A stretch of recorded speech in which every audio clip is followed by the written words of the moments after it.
Because we're getting in some big breaking news of a fresh advisory that's been issued by India for those nationals who are stuck in Ukraine, Shiv. That's right. India is planning to evacuate its nationals who are stranded in Ukraine via the land route from Romania and Hungary. Students in Ukraine have been asked to go to checkpoints on the land borders with Romania, Hungary, Poland, Slovakia in an organized manner. This is the latest statement from India's embassy in Budapest. That's the capital of the Republic of Hungary, one of the countries that shares a land border with Ukraine. The embassy of India in the Indian embassy in Budapest has now been activated to start receiving Indian nationals from across the land border with Ukraine, and from there they will be flown back to India from Budapest. So the advisory that's been issued now is for the students to organize themselves as quickly as possible at the check post crossing over from Ukraine to Hungary.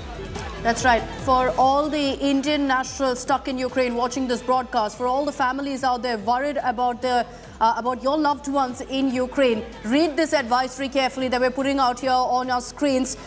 India has made it very clear that students who are stuck right now, any Indian national, must go to checkpoints along the borders in an organized manner, evacuate essentially via Romania Hungary. The External Affairs Ministry has been working day in and day out now to figure out a way to evacuate about 16,000 Indian nationals who are stuck in Ukraine. This is the latest statement that's come in. Helpline numbers also that have been put out, Shiv, for all those who want to know how to make their way to these border posts. There are 16,000 Indian nationals who study and work in Ukraine at this point of time. So this is the next big phase of India's international evacuation. The Indian diaspora is a large community, 16,000 Indians in Ukraine. You know, how many of us actually knew that so many thousands of our fellow citizens live and work in the Ukraine? But that's a fact. This is a big country. We've got a huge population, 16,000, not such a big number, but a big number when you need to rescue all of them and bring them out from a country that's currently at war.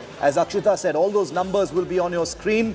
Anxious parents, you can keep watching India Today. We will connect you to the correct information as soon as we receive it. You will always have authentic information here on India Today. That's right. We are going to continue, of course, putting out all the information you need to know about who to reach out to, what's the plan of action from the government. But remember that the reason that the Indian government is focusing so much right now on ensuring the earliest possible help to the 16,000 odd Indian nationals who are stuck in Ukraine is because of how things are progressing so fast from bad to worse right now in places even like the capital city of Kiev. And that's what I want to get you the latest images of what's playing out in Kiev from 4 a.m. this morning. People there haven't slept a wink because from 4 a.m. they've been hearing the sounds of bombing, of explosions all around them. Since then, it's about 10 a.m. roughly now in Kiev. Since then, many of them have chosen to move to safe houses, to bomb shelters, to metro stations.